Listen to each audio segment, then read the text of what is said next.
Deus, querido Pai, obrigada, Senhor, por mais esta oportunidade de estarmos aqui para ampliarmos o nosso entendimento sobre as leis de Deus à luz da doutrina espírita. Que essa reunião transcorra em clima de muito aprendizado para todos nós. Obrigada, Senhor. Graças a Deus e que assim seja. E com vocês, Celi Machado. Vamos lá. Vamos ao estudo.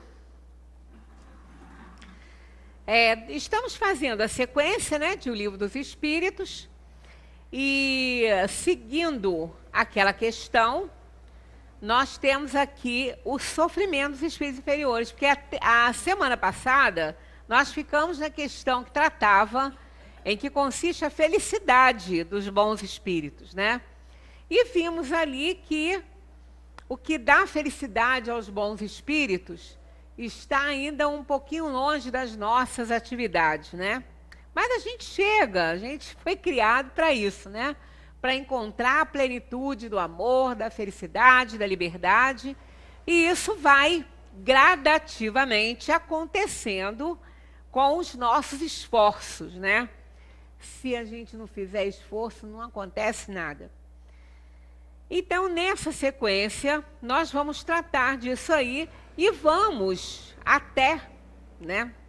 Eu não sei vocês, mas eu me identifiquei em muitos pontos aqui. Nós estamos na ordem ainda dos espíritos inferiores, porque ainda carregamos aquelas paixões, né? Então, vamos lá. 970 é a questão em que Kardec pergunta: em que consistem os sofrimentos dos espíritos inferiores? E eles dizem, são tão variados quanto as causas que os produzem e proporcionais ao grau de inferioridade, da mesma maneira que nós vimos que a felicidade dos bons também é proporcional ao grau de superioridade deles, né? Que é variado. Podemos resumi-los assim: cobiçar tudo o que lhes falta para serem felizes, mas não poderem obtê-la. Ver a felicidade e não poder atingi-la. Mágoa, ciúme, raiva, remorsos e uma ansiedade moral indefinível. Desejam todos os gozos e não podem satisfazê-los. É isso o que os tortura. Quando a gente olha para esse quadro aí, olha, quando se fala aqui nos espíritos inferiores, nós não estamos situando só os desencarnados, não. Todos. É abrangente isso aí. Tanto aqueles espíritos que estão na matéria, quanto os que já saíram dela. Ninguém se torna melhor, superior, porque desencarnou, né? Continua do jeitinho que era até que aprenda, mas isso consiga aí voltar para a Terra, resgatar seu passado de delito e alcançar um nível melhor de evolução. Então, são tanto para a gente quanto para os desencarnados. E quando nós vemos isso aqui, ó, cobiçar tudo o que lhes falta para serem felizes, mas não poderem obtê-la, que no caso a felicidade, né? Isso eu transcrevo, mas às vezes a gente vendo no Livro dos Espíritos, a tradução traz alguns errinhos, né, de concordância. Esse aqui é até um deles, porque se é cobiçar tudo, deveria não poder obter tudo, né? Então, não poder obtê-lo, tudo aquilo, mas funciona também aí para a felicidade, né? Olha só, vejam se isso aí também não alcança a gente aqui nesse mundo, né? Quantas pessoas ficam infelizes porque não podem ter tudo que elas desejam ter? E acham que a felicidade está naquilo, né? Se a pessoa não tem a casa como gostaria de ter, ela acha que a felicidade dela está lá, naquela casa que ela não tem. Aí fica, ou se lamenta, ou se até se estressa muito, né, adoecendo muitas vezes para conseguir alcançar aquilo que deseja, e quando alcança, não é lá o que ela esperava, porque a felicidade não está lá. Então a gente tem essa mania de falar assim, eu só vou ser feliz quando eu me formar. Está lá o jovem, né? Eu só vou ser feliz quando eu arrumar um namorado ou uma namorada e puder me casar e ser feliz para sempre. Arranja, casa e vê que não é feliz para sempre. Porque isso aí não existe, né? Existe a felicidade dentro das renúncias, dentro da compreensão, mas isso está longe daquele que está começando uma relação, né? Ele não pensa dessa maneira. Eu só vou ser feliz quando meus filhos crescerem. Os filhos crescem. Eu só vou ser feliz quando eles casarem, quando eles se formarem, quando eles casarem. Olha, a felicidade nunca está onde a gente põe. Porque ela não está em lugar nenhum, a não ser em nós mesmos, em qualquer momento, desde que a gente aceite a nossa vida e aproveite o que está na hora, né? Aproveitar o que temos para hoje e ficarmos felizes, sempre muito felizes, porque poderia estar pior. Poderia estar melhor, também concordo, poderia estar melhor, mas poderia estar pior também. Então, aqui, eu costumo dizer, às vezes, meus filhos ligam, e aí, mãe, tá tudo bem? Tá tudo ótimo, tudo na rotina. E você acha a rotina uma maravilha? Eu falei, eu acho. Eu acho que na altura da nossa idade, do nosso momento, sair da rotina pode não ser uma boa coisa, né? Pode não sair para coisas muito boas, né? Aí eu acho que a rotina é muito bom. A gente acordar, tá tudo certinho, tá tudo no lugar, a gente está podendo levantar, tá tudo bom, porque não é fácil a gente conviver com esse círculo, né, da vida, né, esse período da vida depois de uma certa idade e que algumas pessoas, não sei porquê, deviam estar com problemas, denominaram de feliz idade. Eu queria saber aonde que está essa felicidade toda. Não é felicidade? Isso é um horror, né? Não é feliz, não tem que ser infeliz, não, mas feliz também. Agora, quando fala que é a idade do condor, é verdade, é condor ali, é condor aqui, é condor não sei aonde, e graças a Deus que é condor, porque o dia que não tiver dor, estamos mortos. Né? Depois de uma certa idade, levantou, não sentiu nada, repare e vê se o corpo não está lá na cama, deitado. Só você que saiu, porque não é fácil não, né? Então, conviver aí com todas as transformações, as metamorfoses necessárias ao ciclo da vida, e tá assim, as pessoas falam, está cada vez mais fácil, porque a medicina está muito adiantada, está muito moderna. Claro que sim, caminha para cada vez se modernizar e avançar mais. Mas, por outro lado, a expectativa de vida também aumentou. E aí, o corpo, às vezes, não aguenta, né, muito tempo naquele bem-estar, né, naquela idade que a gente poderia considerar feliz pelo ponto da saúde, que às vezes também não é, porque a pessoa não precisa ficar com idade para estar com algum problema de saúde, né? Mas, no geral, né? Quase sempre é assim. Máquina nova, ela não costuma dar defeito, a não ser que ela venha com defeito de fábrica. Mas a gente vai levando e as coisas vão... A gente já começa a achar graça de si mesmo, de certas coisas, né? Tem uma pessoa que diz que o filho fala assim, o que é hoje? Hoje está onde o problema com a mãe? Hoje está onde? Porque ele já tem até medo, porque todo dia tem um, né? Aí ele pergunta para a mãe, onde está hoje? O problema é hoje é aonde? Eu digo, vai se acostumando, rapaz. Porque, isso aí é daí para pior, né? Não melhora muito, não. Mas a gente vai convivendo e agradecido a Deus por estar aqui nesse mundo, sentindo uma dorzinha ali, uma dorzinha aqui, porque elas todas podem ser minimizadas, sanadas, curadas. A que não é curada é minimizada e assim vai.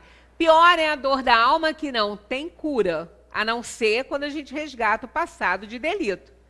As dores morais, né?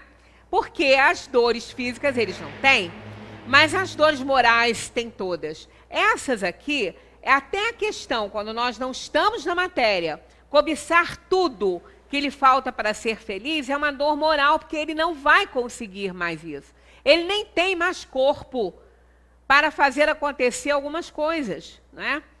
Ver a felicidade e não poder atingi-la. Por que ele vê? Porque ele vê a felicidade dos justos.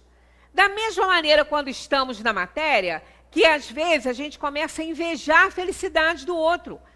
Mas a gente não imagina a vida que ele leva também. O que está acontecendo, ou o que ele teve que fazer para alcançar aquele nível que nós achamos que é felicidade para ele. Às vezes a felicidade para ele, às vezes não está nem ali. Né? Porque ela realmente não está nos bens materiais, ela não está nem na saúde, ela está. A felicidade está em nós, pela compreensão que a gente tem da vida. Então, uma pessoa pode estar com uma doença e ela se sentir feliz porque ela pensa o seguinte, de alguma forma, aquilo ali tem uma razão de ser. E poderia ser pior, porque a gente não tem ideia, a gente fala assim, é a pior dor do mundo. A gente não sabe qual é a pior dor do mundo. A gente tem que falar assim, é a pior dor que eu já senti, né? Porque falar que é a pior dor que existe, a gente não sentiu todas. Para dizer que é a pior que existe, pode, naquele momento, ser a pior para a gente, a pior que a gente já sentiu. Né? Mas também não é a pior que a gente pode sentir. Então, é melhor não ficar muito infeliz com isso, não, né? Aqui, ó, mágoa, ciúme, raiva, remorsos e uma ansiedade moral indefinível, todos nós ainda, espíritos inferiores, carregamos um pouco disso, né? A mágoa é muito difícil da gente se livrar dela. Ela é péssima, é péssima. A mágoa impede tanta coisa. Hoje mesmo, eu gosto de ver o programa Encontro das terças-feiras, porque tem o doutor Fernando Gomes, porque eu gosto muito dele, ele é muito claro nas explicações, e ele não declarou, mas a família dele é toda espírita. Então, ele tem umas explicações sempre muito ali, né, chegadinho ali aos conceitos espíritas na maior parte das vezes. E está lá com a ciência explicando realmente tudo isso. Então, eles hoje estavam falando sobre empatia, né, porque uma moça uma mãe que teve um problema de câncer, ficou sem os cabelos, teve que raspar e ficou bem careca. E ela estava levando a filha na escola e depois, no dia seguinte, a filha não quis ir. Pediu que ela fosse junto com ela, mas que ela pusesse uma peruca. Aí ela não entendeu muito bem, aí depois a diretora da escola falou que ela ficava muito bem de peruca, que ela devia usar sempre a peruca, até porque a imagem dela estava se tornando muito agressiva com aquela situação dela. Então, aquilo está gerando aí uma polêmica, uma coisa que é muito desrespeito, né? Além de ser desumano, é desrespeitoso. Uma coisa dessa, é horrível isso, né? E ele estava falando sobre esse processo da empatia, que realmente quando a empatia, ela não tem nada a ver com a simpatia, né? A simpatia é quando você tem simpatia por alguém, você acha a pessoa agradável e tudo, mas a empatia é o poder que a pessoa tem de se colocar no lugar do outro e sentir a dor do outro. Então, se nós conseguíssemos nos colocar no lugar das pessoas, nós realmente veríamos o tanto que aquela pessoa sofre, mas isso é difícil, não é? Então, a gente acaba ficando ali na beirada, né, digamos assim, na compaixão, que a paixão por outra é sentir a dor e a paixão, né, que a outra pessoa está sentindo. Isso é empatia, é uma compaixão, né, que o budismo fala muito na compaixão. E realmente está faltando à humanidade, né? E aí a pessoa acaba, por mais que ela não queira, ela fica magoada com esse tipo de coisa, né? Com essa atitude das pessoas. Isso magoa as pessoas, já está passando por um momento difícil. Ainda recebe aí uma situação dessa para enfrentar. E aí o doutor Fernando estava falando sobre isso, como que a mágoa atrapalha o tratamento das doenças, como que ela bloqueia, porque o estado de felicidade, ele produz hormônios que neutralizam outros hormônios que são nocivos à pessoa, né? O cortisol e outros, claro que ele tem seu momento, né? Mas é nocivo o tempo todo, tanto que a gente acorda com ele, né? Ele que é o hormônio de nos acordar pela manhã. E se a gente fica insistindo em dormir, acorda e dorme, os especialistas dizem que isso é péssimo, porque a gente fica estimulando o cortisol para ele nos acordar. Como a gente não levanta, a gente continua dormindo, ele vem de novo para nos acordar. E aí ele produz, e ele é nocivo à circulação, ele é nocivo à função cardíaca. Ele acelera tudo isso, ele aumenta toda a tensão, né, para nos despertar. Então, não é bom. Quer dizer, quando a gente está feliz, quando a gente está rindo muito, está num momento agradável, a gente relaxa tudo isso. Quer dizer, ele fica quietinho lá, e os outros também que não são bons, e aciona só os bons. Né? Aciona só os bons hormônios, a ocitocina, que é o hormônio da alegria. Então, é muito bom, quer dizer, a mágoa, ela segura isso, então ela faz a produção de hormônios nocivos acontecerem, que acabam neutralizando muitos dos remédios que a gente toma e diminuindo muito a ação deles. Então, mas isso aí é próprio do nosso mundo ainda, né? No nosso mundo de provação e expiação, a gente ainda tem esses sentimentos, né? O ciúme, a raiva, o remorso. O remorso aqui, de todos, ele é o melhor. O remorso de todos eles aqui, da mágoa, do ciúme, da raiva, do ódio, seja do que for, ele ainda é o melhor. Porque ele é ruim de sentir, mas ele, pelo menos, é um sinal que nós estamos, assim, supondo que fizemos alguma coisa de errado, abrindo possibilidades para compreender que fizemos alguma coisa de errado. Senão a gente não tem remorso. Aquele que acha que faz tudo certo, ele não se arrepende, ele não tem remorso nenhum. Então, quando o remorso está ali, né, presente ali, já é um passo bom. Porque a gente começa a querer rever, será que eu fiz isso aqui certo? Isso está me incomodando? O remorso incomoda. E a gente começa a ver e acaba constatando que não foi legal o que fez. E assim a gente vai se melhorando, vai fazendo alguma coisa para melhorar. Então, aqui, ó, os espíritos inferiores desejam todos os gozos e não podem satisfazê-los. É isso o que os tortura. E as pessoas ficam... Quantas pessoas ficam torturadas porque não conseguem trocar o carro todo ano, porque não conseguem viajar como o outro conhecido viaja, e aquilo vai moendo as pessoas vão ficando doentes com aquela situação, né? Aí começa todo aquele processo da inveja, que não é a inveja boa, né? Não é a inveja boa. A inveja, a gente até falou sobre isso já, né? Que tem sim a inveja branca, que a pessoa fala assim, olha, eu estou com uma inveja de você, mas não se preocupe não, que é inveja branca. Eu até então, eu achava isso esquisito, eu falei, gente, existe esse negócio? Quando eu fui pesquisar, existe sim. Existe a inveja branca, é a inveja que não é uma cobiça no sentido de você querer ter o que o outro tem, sem prejudicar o outro, sem desejar que ele perca. E isso é bom, né? Isso estimula você a trabalhar para você alcançar seus objetivos. Isso não é nocivo. Nocivo é você querer que o outro perca para você e só você ter, né? Então aí estão reunidos, né, os principais motivos do sofrimento dos espíritos. Porque quando a gente se magoa, a gente sofre. Quando a gente sente ciúme e raiva, a gente sofre. Né? Isso faz parte da nossa vida. E a gente vê que é totalmente oposto, né, o sentimento de um espírito bom, que é de um espírito feliz. né, que consiste a felicidade deles? É não ter mais nada disso aqui, né? Não estar mais nesse nível de sentimento. Seguindo. A influência dos espíritos que os espíritos exercem uns sobre os outros é sempre boa? E eles dizem, sempre boa, de parte dos bons espíritos, é claro, mas os espíritos perversos procuram desviar do caminho do bem e do arrependimento os que consideram suscetíveis de ser arrastados e que muitas vezes levaram para o mal durante a vida terrena. Olha só que eu até botei em vermelho para a gente, né, atentar para isso aqui.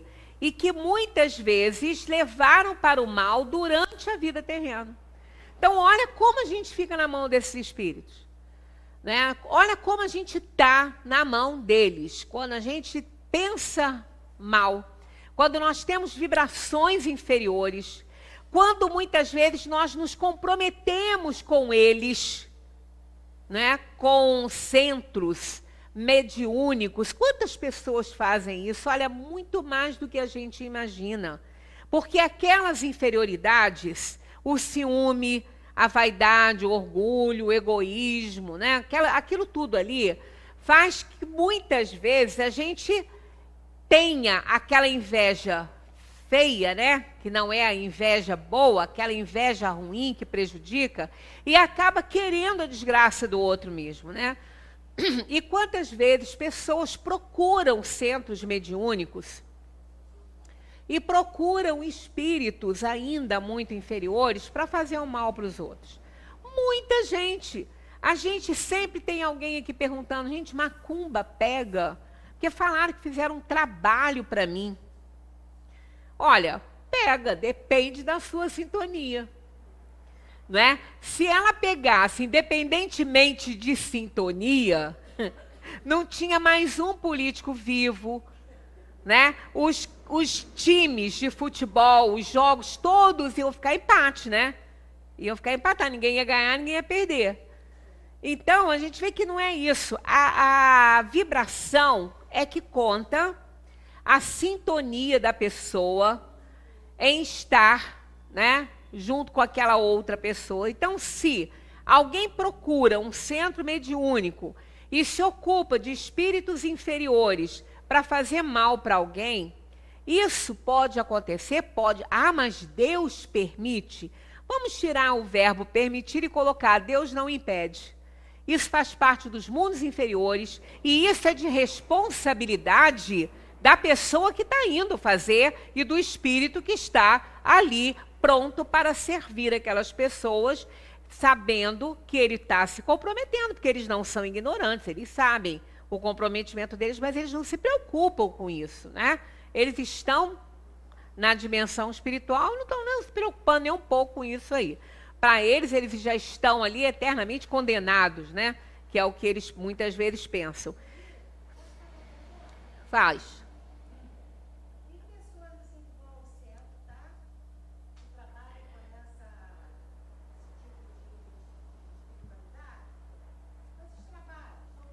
Aham.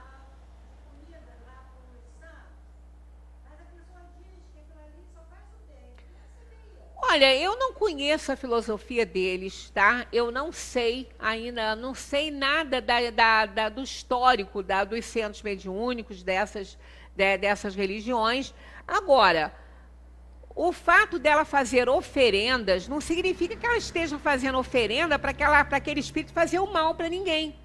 Na crença dela, ela acredita que o espírito fica feliz em sorver aquelas energias ali, então ela faz a oferenda. Não é? Então, eu não conheço muito os objetivos disso, não estou assim por dentro. Sabemos que os espíritos, a gente aprende que os espíritos não precisam mais, né, de alimentos, é o corpo que se alimenta, mas quando os espíritos ainda são muito apegados às coisas materiais, eles carregam determinadas inferioridades que tinham quando estavam encarnados. E acreditam precisar ainda de muitas coisas que lhes são oferecidas. Então, eles aceitam o trabalho para fazer isso, para fazer aquilo, e eles vão vão tentar cumprir aquilo que eles prometeram. Só que se a pessoa que é alvo daquilo tudo ali, ela não estiver em sintonia com essa inferioridade, ela não vai receber nada de ruim. Esses espíritos não vão nem encontrar esta alma encarnada. Eles não conseguem nem ver, podem estar ao lado dela e não ver. Por quê? Porque eles não estão em sintonia. Então não precisa de ir para centro nenhum mediúnico fazer mal para ninguém. O pensamento se encarrega disso. Porque nós estamos cercados de espíritos de todas as ordens. Espíritos inferiores, espíritos superiores, cada um vai nos influenciar, é o que está dito aí, ó, sempre boa de parte dos bons espíritos e ruim e nociva por parte dos espíritos inferiores e ruins, malévolos. Então, aquela sintonia nossa está ruim, nós vamos receber a interferência de espírito ruim, de espírito inferior. E ele vai, pela simples vontade de atrapalhar também o outro, que ele também não tem muito interesse em ajudar nada, pode, por conta dele e pela nossa vontade, executar aquilo que está no nosso pensamento. Sem precisar de ganhar nada, mas ele está ganhando o quê? A nós. De certa forma, nós nos comprometemos com o mal, quando a gente pensa mal para outra pessoa. Não vão faltar espíritos que estão em torno de nós para realizar aquilo que a gente está desejando. Então é necessário que a gente tenha muito cuidado com as palavras. Aí a gente fala, mas só com a palavra, não é? Com a palavra que eu falo, eu não estou nem falando, eu só estou pensando. Está falando. Você só não está exteriorizando a sua fala, mas você está usando a palavra pensada. Até focalizamos aqui no domingo, falamos aqui sobre preocupação e medo, né? E trouxemos para cá 4 acordos da filosofia tolteca, que é uma filosofia muito antiga no México, de civilizações muito antigas, né? Lá aqui do México, e eram os toltecs, e eles tinham como norma estabelecer 4 acordos para a própria pessoa, não era com ninguém, não. Né? Nós fazemos esses 4 acordos com nós mesmos. Né? São acordos que a gente faz com a gente. Então, era ser, o primeiro deles, seja impecável com as palavras. Porque, decorrendo disso aí, nós vamos ter que fazer acordo com mais 3 conosco, né? Então, ser impecável com a palavra é muito difícil, não é fácil, não. Mas é importante demais que a gente seja impecável com as palavras. Porque isso vai nos dar, vai nos fazer errar muito menos. Porque a gente vai ter cuidado com o que fala e cuidado com o que pensa. Porque não é só a palavra exteriorizada, e sim aquela palavra que está no nosso pensamento, que é a palavra. E quando nós pensamos, nós estamos conversando com nós mesmos. E essa conversa que a gente tem com a gente mesmo, atrai espíritos sintonizados com ela. Que se ela é boa, vai atrair bons espíritos, se ela é ruim, vai atrair espíritos inferiores. Não tenhamos a menor dúvida. Quantas vezes a gente vai... tem uma divergência com alguém, discute com uma pessoa e a gente não responde à altura, não fala o que gostaria de falar, e depois que aquilo ali acalma, que cada um vai para o seu lado, a gente começa locupletando, né? O que eu podia ter falado isso? Eu tinha que ter falado isso assim, assim. Não, mas eu ainda vou procurar, ainda vou falar. Olha, a conversa que nós estamos tendo conosco sobre aquela situação. Estamos, naquele momento, nos envenenando muito, muito, porque não serão boas essas palavras. Essa conversa não vai ser muito boa. Normalmente não vai ser muito boa, porque a gente queria ter falado e não falou. Se fosse coisa boa, a gente ia ter falado. Né? Mas não falamos e a gente fica naquela conversa, naquele diálogo com nós mesmos, né? Que passa um monólogo aí que somos um só, né? Então a gente imagina como que a coisa fica feia para o nosso lado. Como nós estamos ali atraindo espírito inferior. Ah, porque eu devia acontecer isso com fulano. Na hora que a gente fala isso, a gente não sabe o peso que isso tem. E espíritos inferiores que estiverem ali ao nosso lado poderão realizar o nosso desejo. E nós não vamos poder nos isentar das consequências que aquilo ali vai trazer.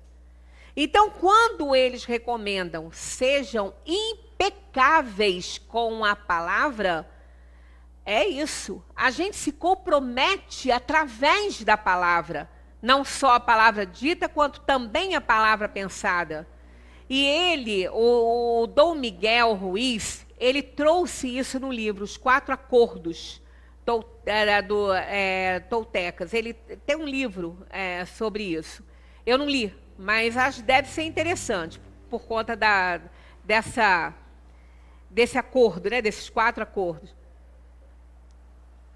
Mas quem me deu esse artigo, me deu uma folha com algumas coisinhas escritas, e ele até citou uma das coisas que acontecem ali, sobre essa questão de ser impecável com a palavra.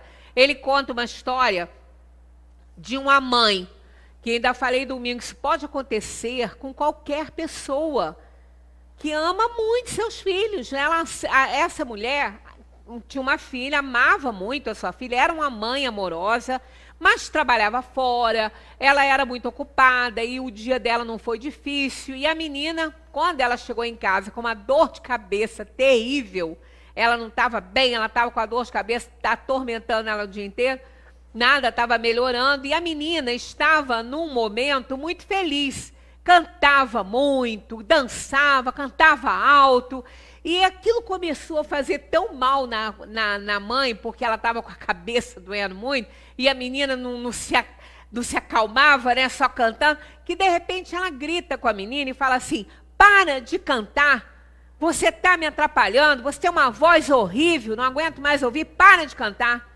Olha, isso foi o suficiente para aquela menina não querer nem mais falar dali para frente. Ela nunca mais cantou, teve problemas na escola, porque nem se comunicar ela estava querendo, que ela acreditou naquela coisa que a mãe falou, que ela tinha uma voz horrível e que ela atrapalhava todo mundo. Então, a menina pequena, né, quer dizer, ela causou um problema enorme, né, para quem sabe quanto tempo na vida daquela pessoa, daquela alma encarnada ali. E ele diz que a palavra, ela é mágica, ela faz magia. Ele diz que ela faz tanto a magia branca quanto a magia negra. Então a gente não precisa ir para nenhum centro mediúnico fazer magia negra para ninguém, fazer voodoo, espetar agulhinha nos bonecos. A gente não precisa, basta não ser impecável com as palavras. Basta falar a palavra que não tem que falar no momento que não deve ser dita mesmo. Né? Então caiu mal para a garota pegou aquilo como uma verdade, né? E é isso aí, quando nós usamos a palavra, aquela palavra usada, ela pode se tornar uma verdade para alguém. Outras pessoas podem nem se incomodar com aquilo, mas para alguém ela pode se tornar uma verdade. E se ela não for uma magia boa, né, como muitas vezes a gente faz magia com as palavras, com as pessoas. Às vezes uma pessoa, você chega na casa da pessoa, a pessoa está lá para baixo, deprimida, está estranha. Né? Aí você chega com a sua alegria, com a sua... Fulana, você está ótima. Me falaram que você estava até doentinha, mas eu nem estou vendo isso, eu estou vendo você com uma cara ótima. Você está muito bem. Eu acho que até vale a pena um convite para sairmos e tomar um cafezinho aí num lugar bem bacana. Já começa a pessoa a se animar. Porque ela já não vai se sentir tão mal, a menos que ela esteja realmente doente, né? Mas às vezes ela só está triste com alguma coisa, né? Então a palavra vai fazer a magia ali de levantar aquela pessoa, de animar, de dar uma vida nova para ela naquele momento. Como também ela pode arrasar com aquela pessoa que saiu de casa muito bem, se achando o máximo, se achando a Miss, né? E de repente a outra que está com inveja dela está tão bem, vai falar: ih, fulano, o que houve com você, hein? Você hoje está bem não, hein? Eu acho que você está com algum problema, você está horrorosa. Acaba com a pessoa, não é? Ela pode acreditar no que a outra está falando. Aí ela começa assim: mas eu estou borrada, eu pintei o olho, está feio? Está esquisito, está horroroso? E esse batom está horrível? Ela começa a achar que quer voltar para casa e lavar tudo, né? E se o outro falar que ele está com cara de doente, ele procura um hospital, porque ele acha que ele vai estar morrendo. Então, a palavra, realmente, ela é mágica. Ela pode fazer magia boa e magia ruim com as pessoas. E nós temos que ser impecáveis. Então, isso aí é um ponto-chave para a influenciação de espíritos inferiores que não podem mais ter o que eles gostariam de ter, mas invejam a quem tem ainda aqui nesse mundo e começa a influenciar. E realmente faz, muitas vezes, da vida de alguém um verdadeiro inferno, né? E aí são aquelas almas, né? Como a gente falou, e que muitas vezes levaram para o mal durante a vida terrena, são aquelas almas que acabaram, né, nos comprometendo, realizando nossos desejos incontidos aí, inconscientes, na hora da raiva, né, e se sentem com isso cobradores de nós mesmos e ficam nos esperando aí para quando a gente partir nos pegarem. Tem o filme Ghost tem uma cena que foi a morte daquele rapaz que foi contratado para matar, né, o protagonista. Se vocês viram, vocês lembram quando ele morreu, né? Aquelas sombras que vieram para levá-lo. Aquilo ali foi a maneira que eles encontraram de fazer uma cena que é real. Espíritos que nós, digamos assim, que nós utilizamos para as coisas, ainda que só pelo nosso pensamento, pela falta de cuidado com as palavras, ficam nos aguardando para a gente engrossar lá o grupo deles, né, de atormentar as pessoas e se aproveitarem das nossas fraquezas aqui nesse mundo. Então a morte não nos livra da tentação? Um desenrolar da outra, né? Não, eles dizem, não. Mas a ação dos maus espíritos é muito menor sobre outros espíritos do que sobre os homens. Aqui querem dizer espíritos desencarnados e os encarnados que estão aí na nossa situação, né? Pois aqueles não estão sujeitos às paixões materiais. Então, o espírito, quando ele está fora do corpo, ele não tem mais a influência direta da matéria. E isso ajuda esses espíritos a verem a felicidade dos justos, que eles não têm. Eles não têm mais aquela influência direta das coisas do mundo. Então, é mais difícil um espírito influenciar outro espírito do que influenciar o encarnado. É muito fácil nos influenciar. É muito fácil. Eles têm uma facilidade, eles pegam as nossas fraquezas. Eles pegam os nossos pontos em que nós não estamos ainda com tanta firmeza na nossa credibilidade, né? Naquilo que a gente crê ser, né? A lei de Deus. Aí eles pegam aqueles pontinhos. E ali eles começam a nos minar. E como nós temos todos esses sentimentos inferiores ainda, quem nesse mundo aqui, encarnado nesse planeta de provação e expiação, não tem ainda uma pontinha de ciúme?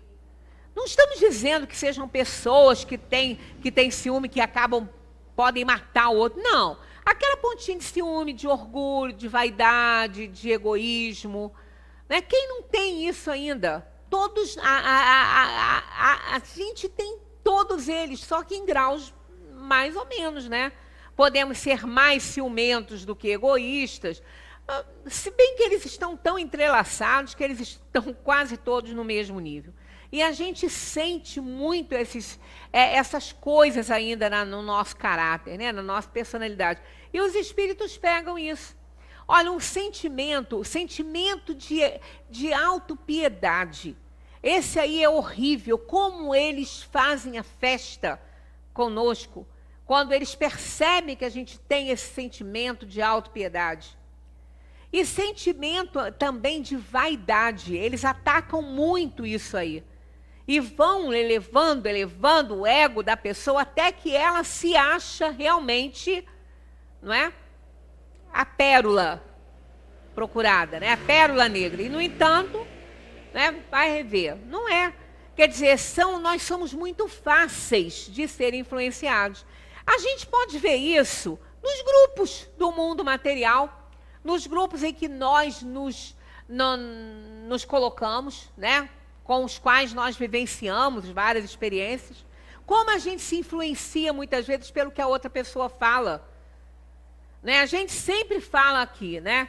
Aqui é o espiritismo que fala, não é o orador, não é o expositor que fala. A nossa opinião é muito inferior, é uma opinião ruim, nós somos cheios de problemas. Agora, aqui a gente passa a doutrina dos espíritos. Isso não significa que a gente faça o que está falando. Quem dera que eu pudesse já estar nesse nível de fazer o que eu falo aqui. Estou longe, mas muito aquém disso, muito aquém. Porque a doutrina dos espíritos, ela nos leva a um conhecimento e uma sabedoria que nós que estamos em planos de inferioridade ainda, que é aprovação e expiação, a gente ainda não tem capacidade de assambarcar tudo isso. A gente só tem capacidade de conhecer e até de entender. Mas prática mesmo, né, nós não conseguimos, porque isso aqui nos aproxima de uma perfeição relativa ao plano da Terra. Como os espíritos bons não são a maioria aqui nos planos de provação e expiação. Eles vêm para nos ajudar, para nos auxiliar, mas não é a maioria. A maioria de espírito inferior, carregado ainda dessas paixões todas, mas tentando fazer com que alcance um nível melhor de entendimento. É o que a gente está fazendo aqui. Então, não é o que a gente fala. Então, se a gente está num grupo, a gente dá uma opinião. Quantas opiniões, às vezes alguém, amigo que está no meio, fala assim, aqui, você não pode pensar não, você é espírita, hein? Eu falei, eu não posso pensar assim? Claro que eu posso. Se eu achasse que eu não podia mais pensar assim de jeito nenhum, eu estou me colocando num patamar que eu não estou ainda, né? Se você falasse, você não deveria mais, é outra história. Que realmente eu não deveria mais. Mas ainda estou nessa, ainda estou. E o reconhecimento disso, que a gente ainda não está naquele degrau, né, que nós deveríamos estar, é saudável. Pior é a gente achar que está, né, e não está. Então nós, espíritos, eu já falei, por isso que não tem orador, sabia? Não tem. Por que vocês acham que eu estou toda terça aqui? Por que toda terça eu venho fazer esse estudo? Tirando o fato de gostar de fazer e de ter o maior prazer de estar aqui aprendendo também, tirando esse fato que eu acho que é o mais importante de todos, porque realmente as pessoas nesse horário aqui da casa, elas têm seus compromissos, elas trabalham, eu já estou aposentada. Meu filho fala, você está inútil, né? Eu falei, você morrendo de inveja dessa inutilidade, né? Eu falei, mas você chega lá, se você não morrer antes, você chega lá, né? Pois é. Então, tirando o fato de eu adorar estar aqui, gostar do que faço e ter o maior prazer e amor por isso, as pessoas que trabalham aqui, elas não dispõem do horário para isso. Se pergunta se alguém quer vir fazer esse trabalho, quer entrar nessa tarefa. Ó, ninguém quer não, sabia? Falar com alguém, às vezes aqui na casa a gente fala, fulano, você podia. Eu falei, não vem não, vem não. Sabe por quê? Isso nos expõe muito. Isso nos expõe bastante. Aí acontecem essas coisas. Ó, você não pode, você fala lá no centro, você não pode fazer isso não. Entendeu? Então é uma cobrança tão grande em cima da gente, como se nós fôssemos, né, os anjos, né? Longe disso, porque quem está na tarefa que a gente está aqui fazendo isso é porque deve muito, é porque tem que aprender muito. Por isso que foi colocado ali, porque se não fosse colocado ali, talvez não estaria estudando. Aí a gente se obriga, né, a estudar. E acaba amando isso, né? Acaba gostando muito disso. Mas é assim que vai. Então, a morte não nos livra das tentações. Nós temos tentações encarnadas e desencarnadas, porque depois que a gente parte dessa aqui, a gente não se torna melhor do que é. Nós vamos com nossos problemas todos, nossos defeitos, nossas mazelas, a gente vai com isso tudo. Mas tem uma visão melhor. Não tem a visão das influências mundanas que a gente adora, que a gente gosta e muito, né? Por isso que a gente ainda está aqui, ó, se arrastando aqui, né, pela terra, né? Ainda estamos mais felizes que já não somos, não estamos mais no reino animal, né? Dos animais inferiores, né? A cobra se arrasta, mas a gente se arrasta andando, né? Então é melhor, né? Então a gente está mais feliz que nós estamos no reino nominal, estamos no mundo de provação e expiação, mas só depende de cada um de nós sair dele. Então isso é bom, né? Porque a gente não depende de ninguém. Então a resposta dos espíritos é essa. Mas a ação dos maus espíritos é muito menor sobre os outros espíritos do que sobre os homens, pois aqueles não estão sujeitos às paixões materiais. Não teremos paixões materiais quando a gente estiver na dimensão dos espíritos, né?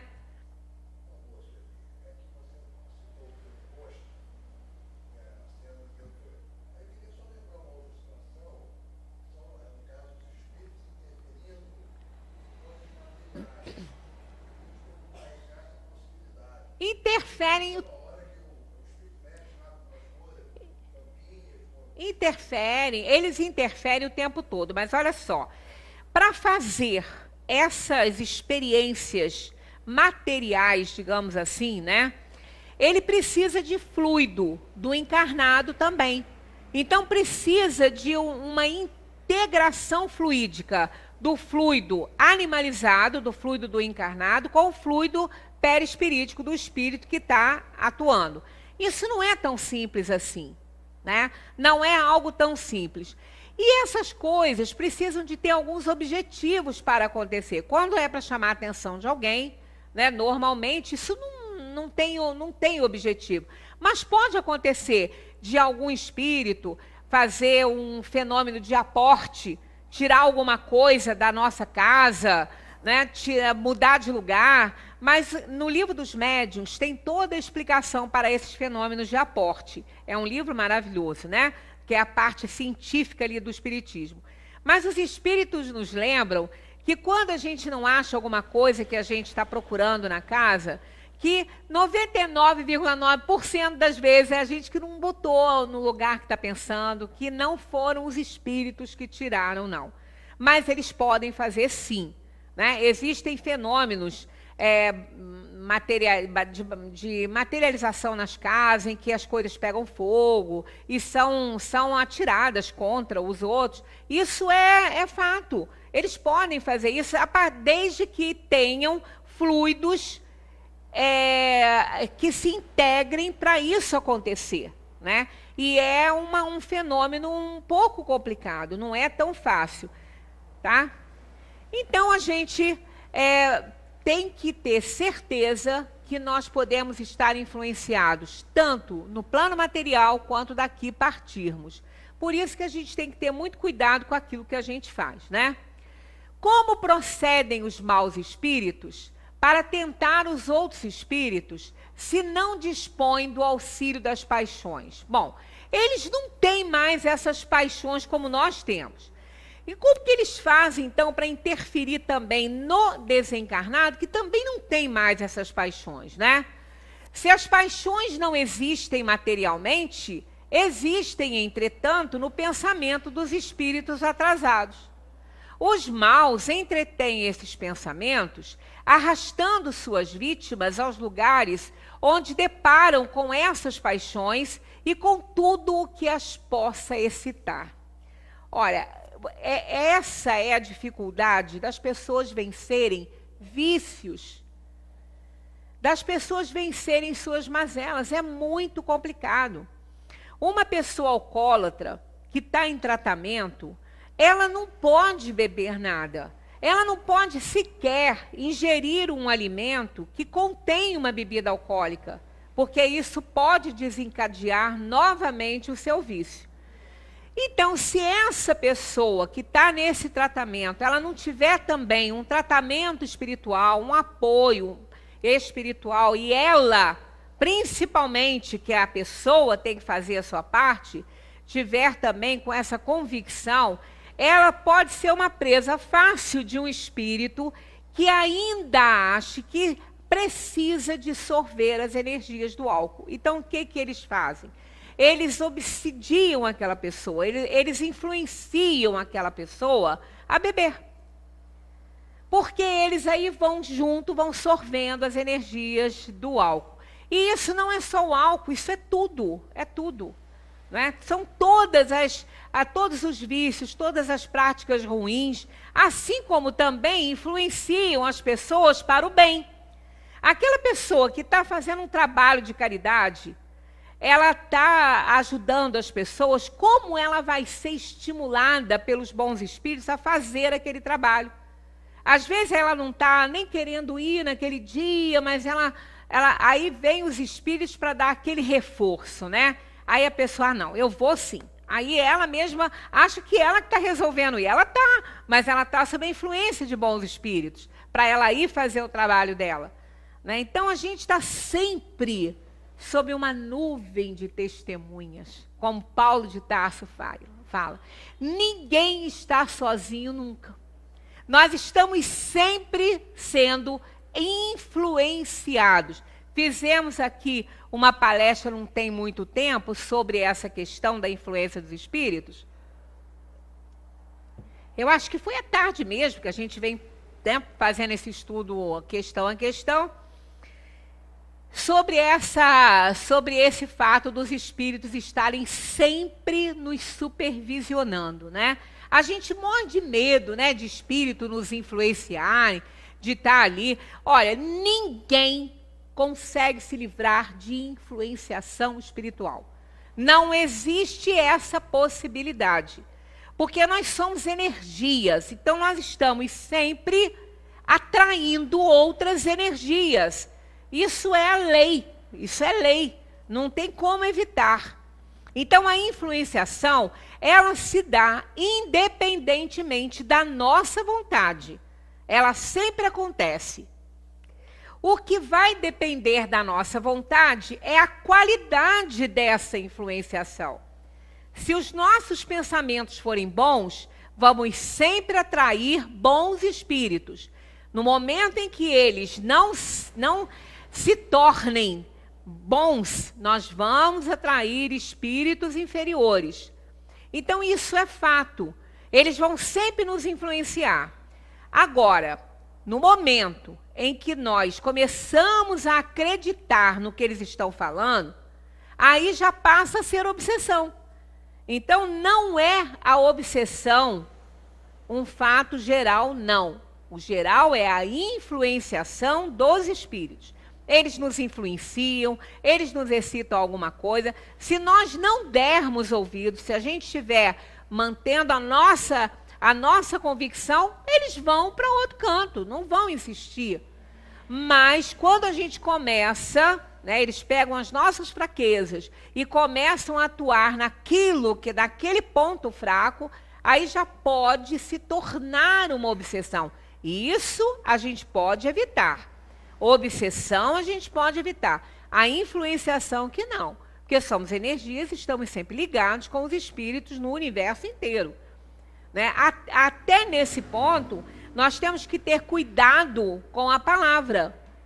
Porque a palavra não exteriorizada é pensamento.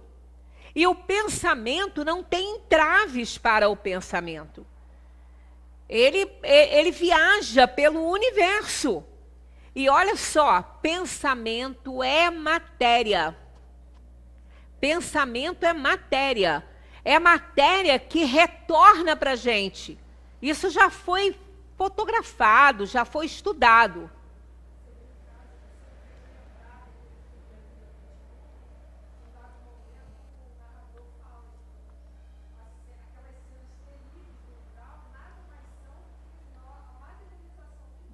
dos nossos pensamentos perfeitamente. Muita gente passa por cima disso aí e pensa que aquilo ali existe.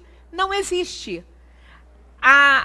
O plano espiritual é plasmado pelo pensamento dos espíritos. É plasmado. Então, plasma o que sente, plasma o que deseja. Então, no momento que não sustenta mais esse pensamento, aquilo ali vai desaparecer.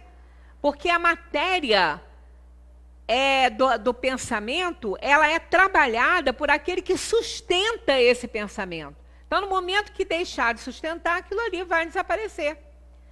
Então, tem um caso até interessante de um vendedor de livros. Se eu não me engano, eu acho que isso está num dos livros do Gabriel Delano, não me lembro muito bem, Ernesto Bozano, eu acho que é de Ernesto Bozano, Pensamento e Vontade, se eu não me engano é nesse. Eu vou até ver, porque a gente, após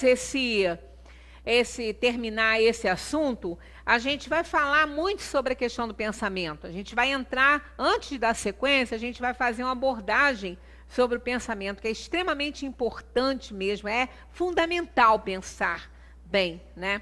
Então, ele conta uma história que um vendedor de livros evangélicos, de revistinhas evangélicas, bateu numa casa para vender suas revistinhas.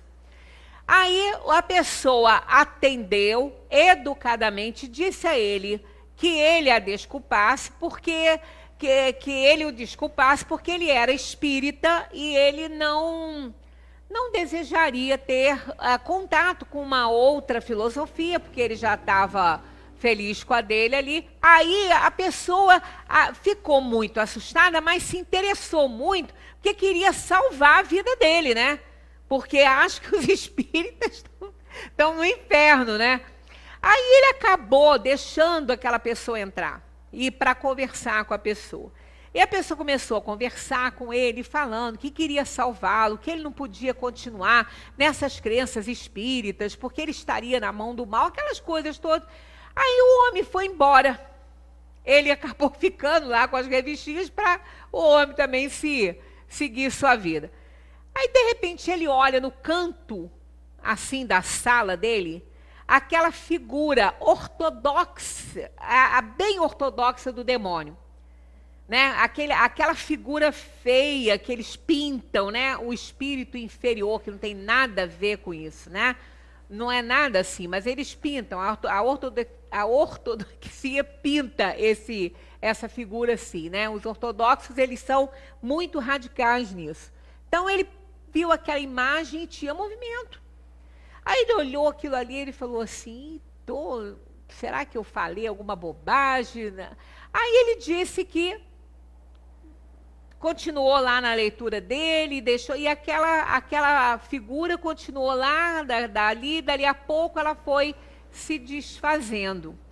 Então, Ernesto Bozano, ele faz uma abordagem sobre essa questão do pensamento, a forma pensamento. Porque o pensamento é matéria, ele pode criar uma forma.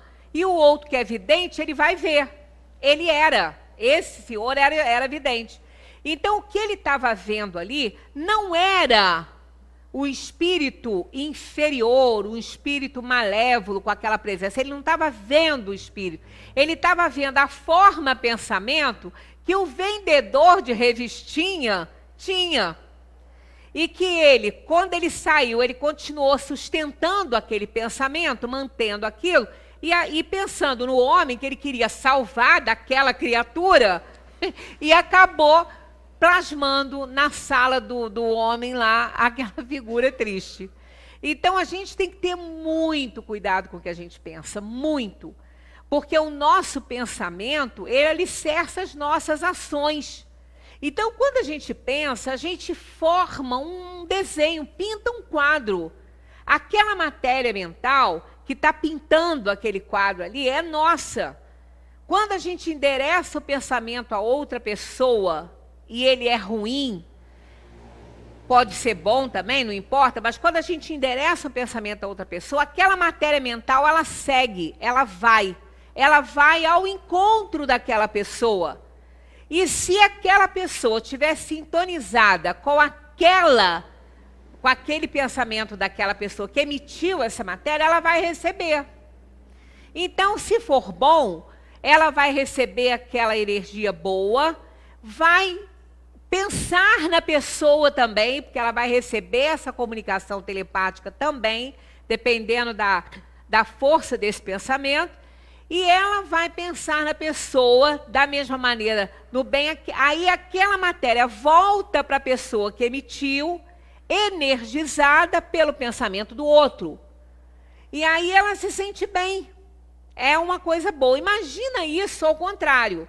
Um pensamento mau vai até a pessoa. Esse pensamento, quando ele está se dirigindo para o objetivo, ele fica recebendo as energias do ambiente.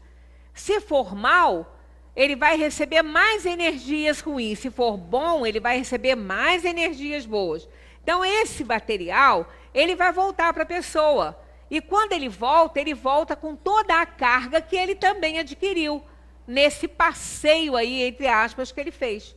Então, olha a nossa responsabilidade ao pensar, ao emitir pensamentos por esse universo aí. Então, quando às vezes as pessoas falam assim, vamos nos unir em pensamentos, no momento tal, eu tenho uma pessoa conhecida, que ela reúne um grupo que ela tem, que ela gosta muito, e em determinados momentos eles fazem uma oração em grupo, mas não precisa estar junto, cada um na sua casa, né, no seu lar. Então, eles fazem esse pensamento. Hoje nós vamos orar pelos suicidas, pelas pessoas que estão nos hospitais. E eles, aquele pensamento, aquela energia boa, ela começa a andar, ela começa a viajar e vai alcançando todos aqueles que estão necessitando. Então, se a gente tiver certeza do poder que tem esse pensamento, essa palavra pensada, né, é mágica. Realmente a palavra é mágica. Ela pode fazer mágica. Né? E como pode fazer a ruim, pode fazer a boa também. Então, a gente tem que ter uma responsabilidade muito grande ao pensar, porque essa influenciação espiritual, ela vai estar ligada ao nosso pensamento, a sintonia que a gente está colocando esse pensamento, né? Então, vamos parar nesse aqui, porque nós já alcançamos o horário. Vamos aqui, ó. Como procedem os maus espíritos para tentar os outros espíritos se não dispõem de auxílio das paixões? Repetindo, né? Se as paixões não existem materialmente, existem, entretanto, no pensamento dos espíritos atrasados. Os maus entretêm esses pensamentos, arrastando suas vítimas aos lugares onde deparam com essas paixões e com tudo o que as possa excitar. Ó, isso aqui a gente, semana que vem ainda pega nesse aqui, porque a gente tem que explicar aqui ainda a questão da emancipação pelo sono. Não precisa a gente estar desencarnado para estar de espírito para espírito, da mesma situação, e ser influenciado lá.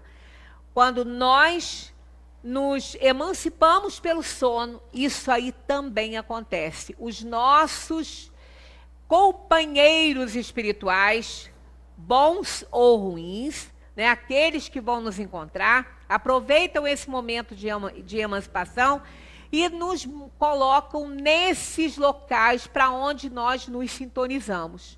Então, às vezes a gente pensa, a gente vai para um lugar bonito, para um lugar de assistência, junto com os bons espíritos, como também nós vamos para lugares horríveis, né, onde já nos sintonizamos em outras fases da nossa vida, aí, de outras encarnações, levados por espíritos inferiores. Aí temos pesadelos horrorosos, e que a gente não sabe nem explicar por que sonhou com aquela cena triste, né? Então, a gente não pode, eu sei que o assunto não é leve, é um assunto pesado, mas não pode ser negligenciado. A influenciação dos espíritos, ela é fato, ela é real, e é responsável, muitas vezes, pela maioria dos nossos sofrimentos, como também das nossas alegrias e do nosso bem-estar. Muita paz para todos.